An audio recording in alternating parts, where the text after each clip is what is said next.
In this video, we'll install the JetFish package onto your RecDeck. Let's get started. Center the cooler over the RecDeck platform. Locate the eye bolts, unthread the T-post mount where there's enough clearance to slide the mount into the RecDeck track. Once the eye bolt is in the desired position, ensure the rubber gasket is outside and not binded into the track. Then tighten the eye bolt down. Locate the two tie-down straps. To access the cooler tie-down recess, undo the cooler latches and open the cooler lid. First, insert the webbing strap through the eye bolt. The cam buckle should be on the outside of the eye bolt.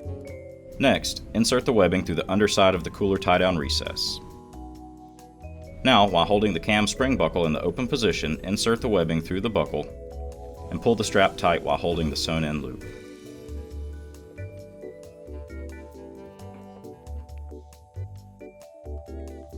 Repeat these steps on the opposite side.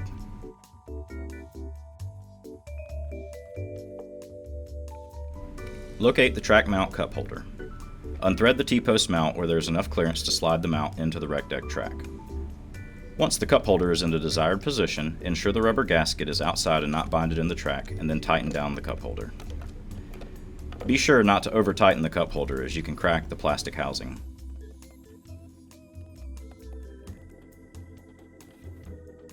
Locate the track mount rod holders.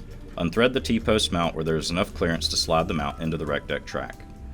Once the rod holder is in the desired position, ensure the rubber gasket is outside and not binded into the track, then tighten down the rod holder hand tight.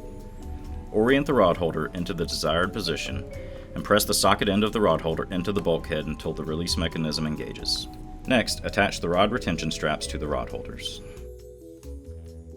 Repeat these steps on the opposite side.